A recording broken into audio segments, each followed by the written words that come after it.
enjeux pour ce territoire. Il y en a deux qu'il faudra après détailler, mais les deux enjeux principaux sont de faire en sorte que l'on aide les exploitants agricoles à gagner bien leur vie, et deuxièmement à donner à notre population, et notamment dans les écoles, une alimentation de qualité. Ça passe par la mise en place d'appels d'offres et d'exigences au niveau des prestataires, pour ceux qui n'ont pas de cuisine centrale dans les communes, et de faire en sorte que nous puissions répondre à ces exigences de la loi qui veulent que nous ayons de la qualité. Et c'est le cas de notre territoire. Je crois que bon, l'enjeu environnemental est quelque chose qui aujourd'hui existe dans tous les esprits. On ne peut plus le nier. Il nous faut aujourd'hui sauver la planète. Et nous avons besoin donc, à notre échelon, localement, au niveau des communes, nous avons besoin de prendre en compte toutes ces exigences. Les enjeux, ils sont divers, puisque là, sur l'agriculture durable, nous, en tant que collectivité, on a la responsabilité, en effet, au niveau des cantines scolaires, donc on touche quand même un public jeune. Donc au-delà de l'environnement, c'est également un enjeu sanitaire, puisqu'on sait que le bien manger a un impact direct sur la santé, et quoi de mieux pour protéger nos enfants. Et il y a un enjeu, je pense, réellement d'éducation et de culture. Et donc le fait d'aller toucher les enfants, d'aller toucher les collèges, les ados, c'est déjà réarmer la société pour faire face à ces défis. Et la deuxième chose, c'est que ça amène aussi tous les adultes qui essaient de faire cette transition à comprendre qu'il faut changer aussi à son niveau. Et donc du coup, c'est plus simple quand on agit collectivement, ensemble. Tout à fait, travailler ensemble pour répondre au mieux. Sans léser ni d'un côté les agriculteurs qui ont déjà pas mal de difficultés de leur côté, et nous d'un autre côté de connaître aussi notre territoire par rapport à ce qu'il peut nous proposer et par rapport à comment nous on peut les aider également, puisque quoi de mieux que de faire travailler le local.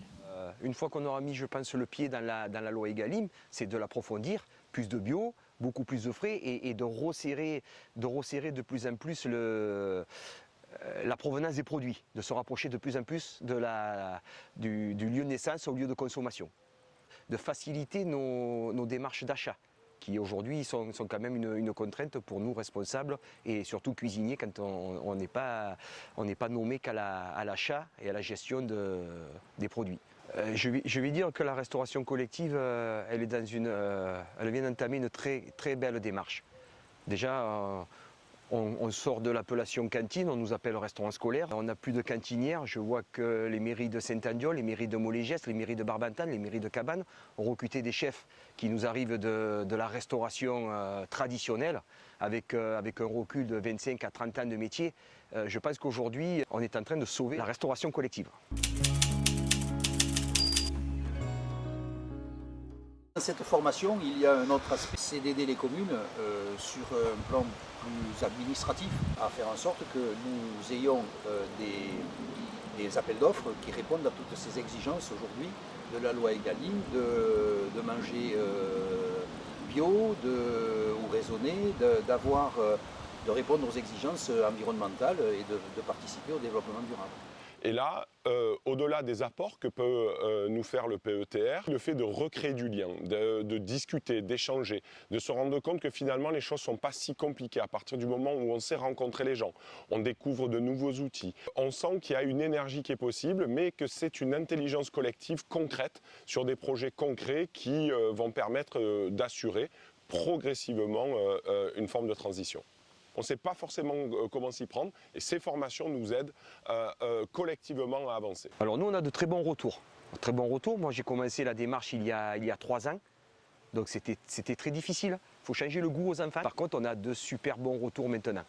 Alors en sachant que les petits en rentrant, oh, j'ai pas trop aimé, mais moi quand je discute avec les parents, aujourd'hui ils nous disent vous êtes sur la bonne pente, continuez, ils commencent à apprécier et ils apprécient de plus en plus. Au sein de la bergerie, on a des entrepreneurs qui travaillent sur l'innovation territoriale et écologique, la transition écologique.